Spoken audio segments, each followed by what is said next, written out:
ഗണപതി ഭഗവാനേ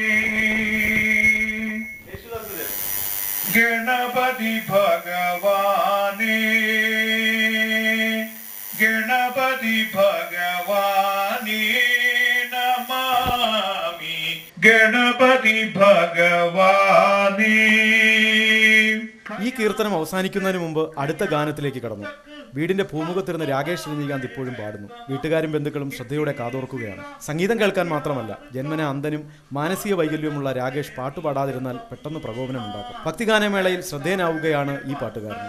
ഗുജറാത്തിലെ പോർബന്തറിൽ നിന്ന് വർഷങ്ങൾക്ക് മുമ്പ് കൊല്ലം ലക്ഷ്മികടയിൽ താമസമാക്കിയ രജനീകാന്ത് കുസുമം ദമ്പതിമാരുടെ മകനാണ് രാകേഷ്. ജന്മന അന്ധനായ രാകേഷ് 10 വയസ്സ് വരെ നടക്കാൻ പോലും കഴിയാത്ത സ്ഥിതിയായിരുന്നു. ക്രമേണ പിടിച്ചു നടന്നു തുടങ്ങി. സംഗീതത്തോട് താല്പര്യമുണ്ടെന്ന് മനസ്സിലാക്കിയ മാതാപിതാക്കൾ പാട്ടുകൾ കേൾപ്പിക്കാൻ തുടങ്ങി. തുടർന്ന് മലയാളത്തിൽ ഇറങ്ങിയ 300 ഭക്തിഗാനങ്ങൾ ഈ 30കാരൻ കാണാതെ പഠിച്ചു. ശബ്ദാനുകരണത്തിലൂടെ പാടാനുള്ള കഴിവ് കൂടി ലഭിച്ച രാകേഷ് മലയാളത്തിന് പുറമെ ഹിന്ദി, തെലുങ്ക്, തമിഴ്, പഞ്ചാബി, ഗുജറാത്തി, മറാഠി, പാഴ്സി തുടങ്ങിയ ഭാഷകളിലെ ഗാനങ്ങളും കാണാപ്പാടമത്രേ. കിഷോർ കുമാറിന്റെ പാട്ടുകളാണ് ഏറെയും ഇഷ്ടം. ഏതൊരു ഗായകന്റെയും ശബ്ദത്തിൽ രാകേഷ് പാട്ട് പാടുന്നത് വേറിട്ട ശ്രവ്യസുഖമാണ്.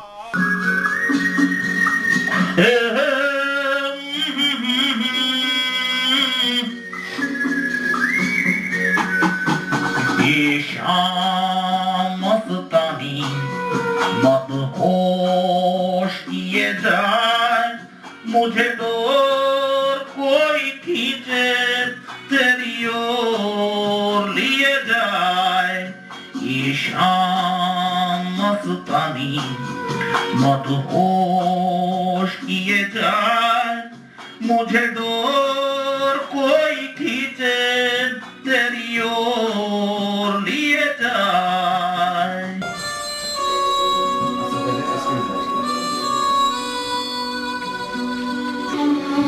तेरे मेरे बीच में, तेरे मेरे बीच में कैसा है ये बंधन अनजाना,